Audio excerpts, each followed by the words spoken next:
Bismillahirrahmanirrahim. Assalamu alaikum dear students. How are you all? I hope you all will be fine. Welcome to our channel sir Kashif Abbasi physicist. और जैसा कि आपको मालूम है कि हमने अपने लास्ट लेक्चर के अंदर इक्वेशन ऑफ मोशन को डिस्कस किया था और मोशन को बड़ा डिटेल से समझने की कोशिश की थी। आज का हमारा लेक्चर है स्पेशली ख़ास तौर पे फ़ोर्स के हवाले से कि अगर कोई ऑब्जेक्ट मोशन में होता है तो उसकी वजह क्या होती है, और फोर्स से रिलेटेड जो लॉज दिए गए हैं न्यूटन्स की जानिब से, उन लॉज को भी हम समझने की भी कोशिश करेंगे। आप जानते हैं कि there are 3 laws of motion which describe the force one by one and they are called Newton's laws of motion. Newton's laws of motion हमें फ़ोर्स के बारे में कंप्लीट डेफिनेशन और उसकी कैरेक्टरिस्टिक के साथ एक्सप्लेन करते हैं। फर्स्ट लॉ जो है वो हमें फ़ोर्स की डेफिनेशन देता है कि व्हाट इज़ अ फोर्स, और हमें ये बात समझाने की कोशिश करता है कि अगर कोई ऑब्जेक्ट रुका हुआ है तो वो चलता क्यों है, और अगर चल रहा है तो वो क्यों रुकता है। सेकंड लॉ में हम इस बात को समझने की कोशिश करेंगे कि जब हम किसी भी चीज़ पर फोर्स लगाते हैं तो उसमें कितनी मोशन आती है, उसमें कितना एक्सेलरेशन प्रोड्यूस होता है। यानी सेकंड लॉ जो है वो एक्सेलरेशन का भी कॉन्सेप्ट देता है। ठीक है, तो हम बात स्टार्ट करते हैं अपना first law which is also called law of inertia. हम अपने सराउंडिंग में ये चीज़ देखते हैं कि जो चीज़ जहाँ रखी हुई है वो अपनी जगह पर रखी ही रहती है। जब हम घर से बाहर जाते हैं और घर से बाहर से वापस घर आते हैं तो आप देखते हैं कि जो चीज़ आप जहाँ छोड़ के गए थे वो अपनी जगह पर बरकरार रहती है। घड़ी अपनी जगह लगी रहेगी, आपके कमरे के अंदर जो सोफ़े रखे हुए हैं, मेज़ है या टेबल है, तो जो आप अपनी सामान जहाँ रख कर गए थे वो वहीं रहेगी उस वक्त तक जब तक कोई दूसरा शख्स आके उसको हटा ना दे। तो कोई भी चीज़ खुद से ना चल सकती है और कोई भी चीज़ खुद से ना रुक सकती है। एक पंखा चल रहा होता है तो जब तक हम फ़ैन का स्विच ऑफ ना करें या लाइट ना चली जाए तो तब तक वो फ़ैन भी बंद नहीं होता। अगर कोई गाड़ी चल रही है तो जब तक ब्रेक ना लगाई जाए तो वो नहीं रुकेगी। यही फर्स्ट लॉ का कॉन्सेप्ट है। यानी कोई भी बॉडी ना खुद से चल सकती है ना खुद से रुक सकती है। उसको रोकने के लिए या चलाने के लिए हमें किसी एजेंसी की, किसी एजेंट की ज़रूरत होती है, उसे हम फोर्स का नाम देते हैं। तो फर्स्ट लॉ की statement, every object will remains in its state of rest और continue to move with uniform motion unless it acted upon by external force. अगर ये ऑब्जेक्ट यहाँ पर रुका हुआ है, जैसे ये एक बॉल है, तो हम इसको चलाना चाहते हैं, ये रेस्ट में है, तो जब आप इस पर फोर्स लगाएंगे तो ये चलना शुरू कर देगी। इसी तरह ये बॉल अगर मूव करती हुई आपकी तरफ आ रही है तो जब आप इसको फोर्स लगाएंगे तो ये रुक जाएगी। Newton first law is also called law of inertia. यहाँ मैंने एक लफ्ज़ का इस्तेमाल किया है, एक्सटर्नल फोर्स। देखिए, जब कोई ऑब्जेक्ट किसी भी सरफेस पर रखा हुआ होता है तो उसके ऊपर कुछ फोर्सेस लग रही होती हैं। जैसे ये एक ऑब्जेक्ट है, इसका वेट डाउनवर्ड एक कर रहा है और रिएक्शन में एक अपवर्ड फोर्स लग रही है जो उसको बैलेंस करके रखती है। लेकिन हम जैसे ही एक एक्स्ट्रा फोर्स लगाएंगे, यानी अनबैलेंस फोर्स इस पर लगेगी, तो ये ऑब्जेक्ट चलना शुरू कर देगा। तो न्यूटन का फर्स्ट लॉ भी ये कहता है कि जैसे इस पर अनबैलेंस फोर्स लगी, it will start to move. Law of inertia, inertia क्या होता है? इनर्शिया एक ऐसी प्रॉपर्टी जो ऑब्जेक्ट की स्टेट ऑफ मोशन को चेंज ना होने दे। यानी अगर वो रेस्ट में है तो वो रेस्ट में रहेगा, अगर वो यूनिफॉर्म मोशन से मूव कर रहा है तो वो अपनी ही मोशन को बरकरार रखने की कोशिश करेगा। यानी ऑब्जेक्ट खुद से कुछ नहीं कर सकता, ये उसकी एक inability to do nothing. Inertia की हमारे पास 3 कंडीशन आ जाती हैं। इनर्शिया ऑफ रेस्ट, आपने देखा होगा कि अगर हम एक गाड़ी में बैठे हुए हैं और जैसे ही गाड़ी चलना एकदम स्टार्ट करती है तो हम पीछे की जानिब गिरते हैं। उसकी वजह यह है कि हम जब बैठे हुए थे, गाड़ी रेस्ट में थी, तो हम भी रेस्ट में थे। तो अब एकदम गाड़ी जब चलना शुरू करती है तो इनर्शिया अपनी स्टेट ऑफ रेस्ट को बरकरार रखना चाहेगा। तो गाड़ी तो आगे जा रही है, हम अपनी पोजीशन को बरकरार रखते हुए बैकवर्ड गिरते हैं। इसी तरह इनर्शिया ऑफ मोशन, अगर कोई गाड़ी चल रही है तो चलती हुई गाड़ी एकदम स्टॉप होती है, ब्रेक लगता है तो हम आगे की जानिब गिरते हैं। उसकी वजह ये होती है कि जो कार की या गाड़ी की जो वेलोसिटी होती है वही वेलोसिटी हमारी होती है। तो इनर्शिया उस बॉडी की वेलोसिटी को बरकरार रखना चाहता है इस डेफिनेशन के मुताबिक, which keeps the body in its. अगर हमारी कार की वेलोसिटी 50 किलोमीटर पर आवर थी तो हमारी भी वेलोसिटी 50 किलोमीटर पर आवर रहेगी, जिसकी वजह से कार पर जब ब्रेक लगता है तो हम कार की वेलोसिटी कम हो जाती है और हम आगे की जानिब गिरते हैं। देखिए, फोर्स के बारे में ये भी ज़रा कॉन्सेप्ट क्लियर करें कि जब किसी भी चीज़ पर फोर्स लगती है तो it takes some time to transfer. यानी आप किसी भी चीज़ पर फोर्स लगाएंगे तो ऐसा नहीं कि वो 1 सेकंड से कम टाइम के अंदर वो ट्रांसफ़र हो जाती है। It takes some time. जैसे हीट एनर्जी है तो उसको एक जगह से दूसरी जगह ट्रांसफ़र होने के लिए कुछ टाइम लगता है, तो similarly force also takes some time. Inertia of direction, it is inability to change the direction. एक पर्सन एक कार के अंदर बैठा हुआ है और कार जो है वो अचानक टर्न लेती है, तो आपने ये भी ऑब्ज़र्व किया होगा जैसे ही कार टर्न लेती है तो जो पैसेंजर होता है वो उसके अपोजिट डायरेक्शन में गिरने की कोशिश करता है। वजह यह है कि कार की वेलोसिटी का डायरेक्शन और आपकी वेलोसिटी का डायरेक्शन ये है। तो जैसे ही कार ने टर्न लिया तो अब क्या करेगा इनर्शिया, आपकी डायरेक्शन को चेंज नहीं होने देगा, inability to change the direction, जिसकी वजह से आप उसके अपोजिट डायरेक्शन में गिरते हैं।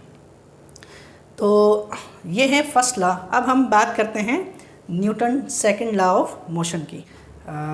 जैसा कि फर्स्ट लॉ हमें ये बात समझाता है कि जब हम किसी भी चीज़ पर फोर्स लगाते हैं तो वो चलना शुरू करता है। वो कितनी तेज़ी से चलेगा इसका कॉन्सेप्ट हमें सेकंड लॉ से मिलता है। जब हम किसी भी चीज़ पर फोर्स लगाते हैं तो वो ऑब्वियसली चलता है विथ सम एक्सेलरेशन। जितनी ज़्यादा फोर्स लगाएंगे उतनी तेज़ी के साथ, उसी एक्सेलरेशन के साथ वो ऑब्जेक्ट मूव करेगा, और उसमें प्रोड्यूस होने वाला एक्सेलरेशन डिपेंड करता है दो चीज़ों पर। One of the factor is force. The greater the force you apply on our body the greater will be the acceleration, and it also depends on the मास।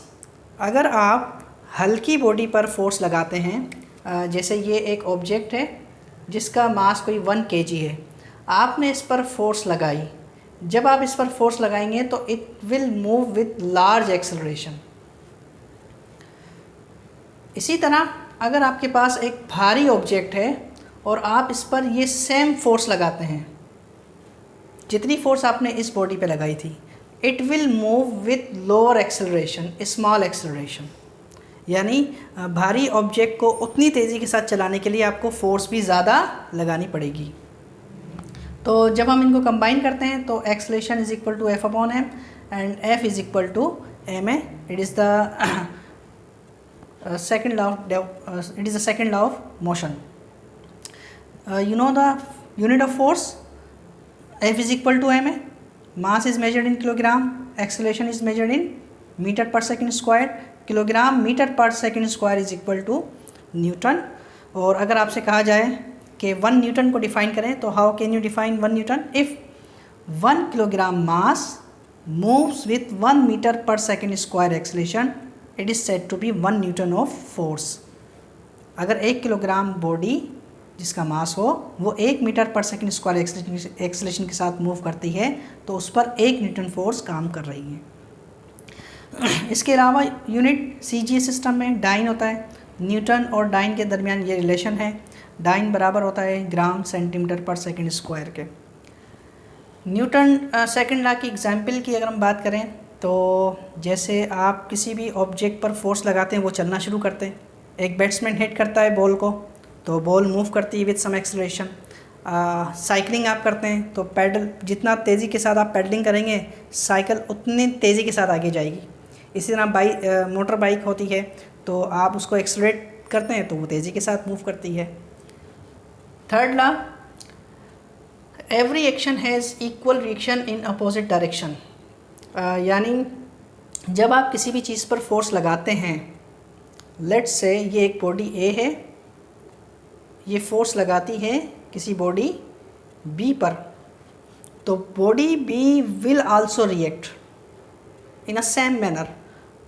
ए ने फोर्स लगाई B पर तो B भी फोर्स लगाएगी ए पर, but opposite in direction. इसकी लगने वाली force by A is called action on B, और इसकी लगने वाली force is called reaction of B on A. Forces always comes in pair. देखें, अभी हमने बात की थी कि अगर कोई ऑब्जेक्ट यहाँ रखा हुआ है किसी सरफेस पर तो उसका वेट डाउनवर्ड एक कर रहा होता है, और आप देखें ये अगर डाउनवर्ड फोर्स एक कर रही है तो रिएक्शन में एक फोर्स आ जाएगी, ठीक है। तो ये पेयर में फोर्सेस काम कर रही हैं। इसी तरह हमने मिसाल दी थी कि एक कार जब टर्न लेती है, अगर कोई ऑब्जेक्ट मूव करता है सर्कुलर पाथ में, तो अगर वहाँ पर सेंट्रीपिटल फोर्स काम कर रही होती है तो उसी के अपोजिट में सेंट्रीफ्यूगल फोर्स काम कर रही होती है। इसी तरह ग्रेविटेशनल फोर्स की अगर हम बात करें तो ये अगर हमारी ज़मीन है और ये अगर कोई ऑब्जेक्ट है, इसका मास m है, इसका मास कैपिटल M है, ज़मीन का मास ज़्यादा होता है और इस ऑब्जेक्ट का मास कम है तो इसका एक्सेलरेशन ज़्यादा होगा।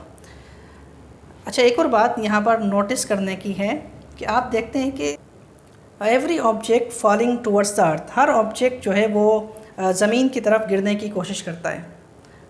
तो क्या ज़मीन ऊपर की जानिब मूव नहीं करती विद सम एक्सेलरेशन? देखें, दोनों के ऊपर लगने वाली फ़ोर्स बराबर होती है। आई मीन टू से कि अगर ज़मीन फ़ोर्स लगाती है हमारे ऊपर 1 न्यूटन की तो हम भी 1 न्यूटन की फ़ोर्स लगाते हैं। ऐसा नहीं कि ज़मीन हमारे ऊपर ज़्यादा फ़ोर्स लगा रही है या हम कोई कम फ़ोर्स लगा रहे हैं। उसकी वजह यह है कि हमारा मास कम है लेकिन हमारा एक्सेलरेशन ज़्यादा होगा। ज़मीन का मास ज़्यादा है और उसका एक्सेलरेशन कम होगा, तो इन दोनों की जो रेशो बनेंगे वो बनेंगे 1:1। तो forces always come in pair. Action reaction pair does not act on a same body. यानी अगर आपके पास ये एक बॉडी है, ठीक है, और अगर इस जानिब ये फोर्स लगती है 1 न्यूटन की, तो ये एक्शन रिएक्शन पेयर नहीं कहलाएगा कि अगर ये इस जानिब फोर्स लग रही है तो इस जानिब फोर्स 1 न्यूटन लगी तो ये action reaction, because it is a single body. Action reaction हम किसे कह सकते हैं कि जैसे है, ये हमने मिसाल दी, ये वेट डाउनवर्ड एक कर रहा है और ये रिएक्शन फोर्स अपवर्ड। इसी तरह जब आप पानी में कोई चीज़ डुबोते हैं तो आपने ये बात पढ़ी होगी कि जब पानी में कोई चीज़ डुबोते हैं तो उसका वेट डाउनवर्ड एक करता है और एक बदले में एक ऊपर की जानिब अप थ्रस्ट फोर्स काम करती है। तो हमेशा forces always act on a same pair, act on a pair की सूरत में काम करती हैं। और दूसरी बात ये कि फोर्सेस एक्शन रिएक्शन पेयर जो होते हैं वो एक सिंगल बॉडी पे नहीं होते। Mathematically we write F1, the magnitude of F1 is equal to minus magnitude of F2। So these are about Newton's laws of motion, first law, second law and third law. So that's all from today.